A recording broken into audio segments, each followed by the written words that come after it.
سورہ یاسین میں ایک مضمون ہے سورج کی منازل کے بارے میں، والشمس تجری لمستقر لہا۔ مفسرین کہتے ہیں چاند تیز چلتا ہے اور سورج آہستہ متوسط رفتار چلتا ہے۔ اگر یہ تیز چلے تو اس کی شعاع سے جو اللہ تعالیٰ نے نظام رکھا ہوا ہے فصل پکنے کا وہ نہ ہو، اور اگر یہ رک کر چلے تو جہاں رک جائے وہاں جلا دے سب کو۔ پھر حضرت سیدنا ابراہیم خلیل اللہ علیہ السلام کا اللہ تعالیٰ ذکر فرماتا ہے کہ نمرود نے کہا جب حضرت ابراہیم علیہ السلام کا اسے مباحثہ ہوا تو کہنے لگا ابراہیم علیہ السلام کی بات سن کر کہ آپ کہتے ہیں کہ میں اللہ تعالیٰ زندہ کرتا اور مارتا میں بھی کرتا ہوں، تو آپ نے فرمایا میرا رب وہ ہے جو سورج کو مشرق سے لاتا تو مغرب سے لا۔ تو اس میں مفسرین کرام نے لکھا کہ اللہ تعالیٰ جل مجدہ الکریم نے سیدنا جبرائیل علیہ السلام سے فرمایا جبرائیل تیار ہے، اگر یہ کہہ دے ابراہیم علیہ السلام کو کہ اگر آپ کا رب سچا ہے تو سورج مغرب سے نکال دے، تو مغرب سے نکال دے۔ حضرت سیدنا ابو ذر غفاری رضی اللہ تعالیٰ عنہ فرماتے آقا کریم صلی اللہ تعالیٰ علیہ وسلم نے سوال کیا، فرمایا یا ابا ذر، اے ابو ذر آپ جانتے ہیں سورج جب ہماری آنکھوں سے اوجھل ہو جاتا ہے تو کہاں جاتا ہے؟ تو بڑا خوبصورت صحابہ کرام اس موقع پہ جواب دیا کرتے تھے اللہ و رسول عالم، اللہ جانے اللہ کے رسول صلی اللہ تعالیٰ علیہ وسلم جانے۔ تو آپ نے فرمایا جب یہ ہماری آنکھوں سے اوجھل ہو جاتا ہے تو اللہ کے عرش کے سائے میں چلا جاتا، پھر وہاں جا کے سجدہ ریزی فرماتا اور مناجات کرتا ہے، اللہ سے اجازت لیتا ہے دوبارہ طلوع ہونے کی، جب اللہ تعالیٰ اس کو اجازت دیتا ہے تو پھر یہ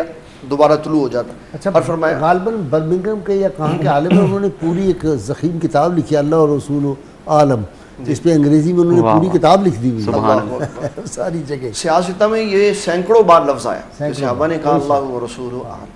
پھر اس میں ایک مضمون ہے نفخہ کا کہ اللہ تعالیٰ جل مجدہ الکریم کی طرف سے اسرافیل علیہ السلام مقرر ہیں جو نفخہ پھونکیں گے۔ نفخ فی الصور، جی وَنُفِخَ فِي الصُّورِ فَإِذَا هُم مِّنَ الْأَجْدَاثِ إِلَىٰ رَبِّهِمْ اس میں يَنسِلُونَ۔ دو چیزیں ہیں، ایک نفخہ پہلا ہے نفخہ اولا، ایک نفخہ اخری، ٹھیک ہے، ان دونوں کے درمیان 40 سال کا فاصلہ، اور اس میں کوئی بات نہیں ہوگی سوائے اس جملے کے لمن الملک اليوم،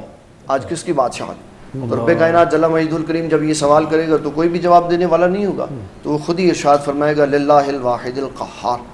پھر رب کائنات جل مجدہ الکریم فرماتا ہے ومن نعمرہ ننکسہ فی الخلق،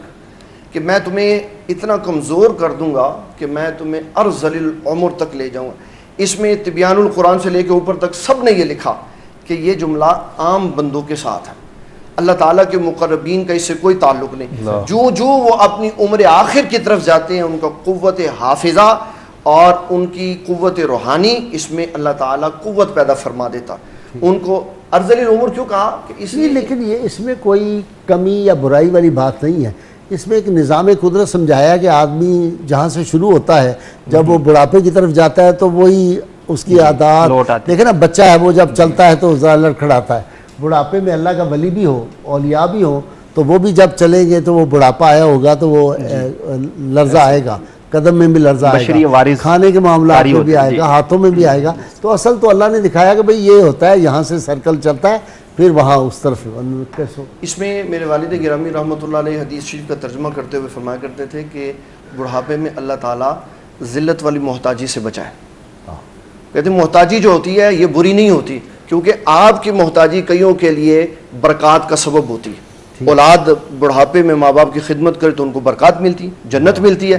لیکن ذلت والی محتاجی یہ ہے کہ انسان بوڑھا ہو جائے تو کوئی اس کی بات بھی پوچھنے والا، کوئی اس کو پوچھے نا، اولڈ ہوم میں پھینک آئے اور کبھی سال کے بعد بھی اس کو جا کے سلام نہ کرے اولاد، اس سے بڑی کیا اذیت ہو ماں باپ کے لیے۔ میں نے غائب صاحب قبلہ اپنی آنکھوں سے ایسے افراد دیکھے جو سردی گرمی باہر چارپائی پہ پڑے رہتے، کوئی پوچھتا نہیں ہے۔ تو اللہ تعالیٰ کے جو پیارے مقرب بندے ہوتے ہیں جب وہ بوڑھے ہو جاتے ہیں تو اللہ تعالیٰ ان کی قوت حافظہ کو محفوظ رکھتا ہے، جسمانی قوت کو بھی محفوظ رکھتا ہے۔ جیسے موسیٰ علیہ السلام نے مکہ مار دیے بڑھاپے میں، نبی صلی اللہ تعالیٰ علیہ وسلم آپ اپنی آخری عمر میں خندق کے اندر کھڑے ہیں اور